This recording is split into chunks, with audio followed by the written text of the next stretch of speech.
On the morning of November 22nd, 1963, the United States was at the peak of its power. It dominated the world in every respect, militarily, economically, and culturally. Nothing seemed out of America's reach, even the moon. The man guiding the ship of state was movie star handsome, youthful, only 46, and always seemed to know what to say and how to say it.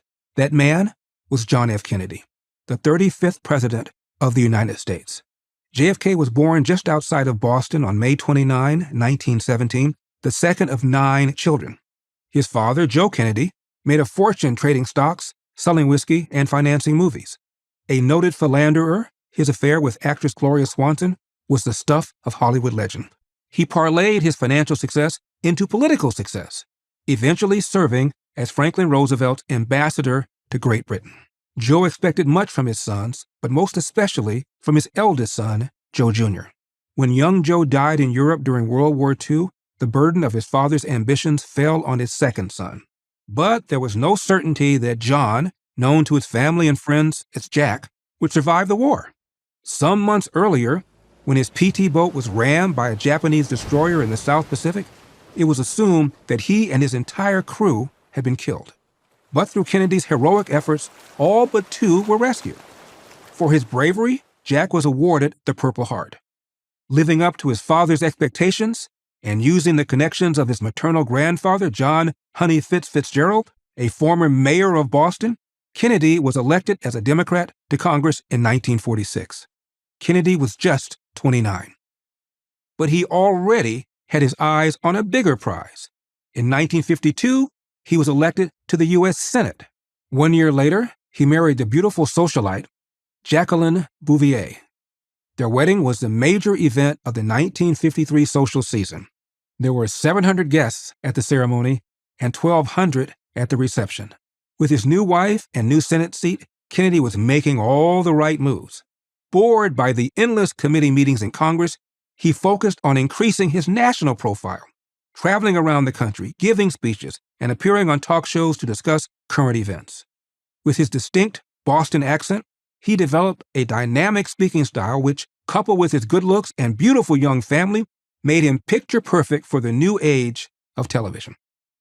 He positioned himself as a centrist on domestic policy and a staunch anti-communist on foreign policy. By 1960, he was ready to make his presidential move. While his critics argued that at age 43 he was too young and inexperienced for the nation's highest office, Kennedy argued that it was time for a new generation to take charge. With his shrewd and loyal brother Bobby running his campaign, Kennedy won the Democratic nomination.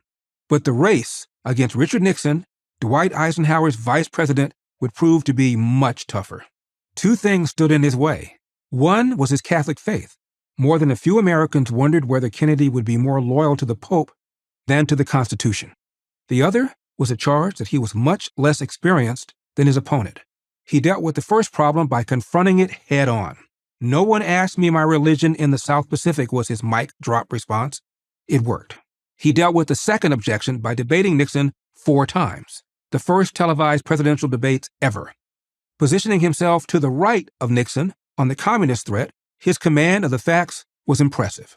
Even more impressive was how he looked on camera, cool, collected, and charismatic. Nixon, in contrast, looked tired and pale.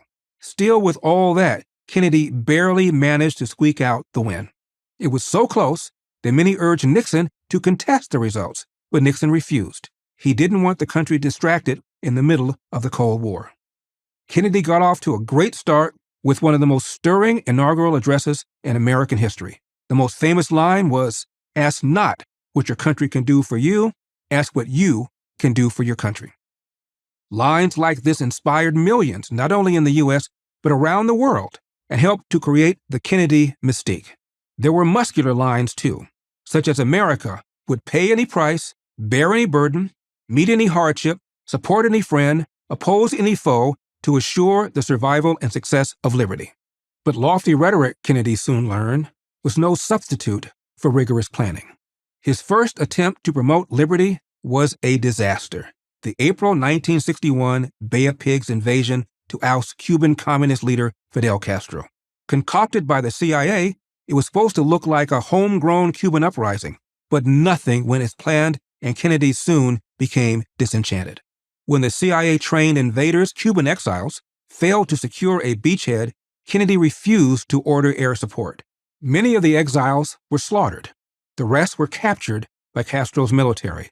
It was a humiliating defeat and bolstered the critics who said that he was too young and inexperienced to be president. Were they right? The nation wouldn't have to wait long to find out. I'm Larry Elder for Prager University.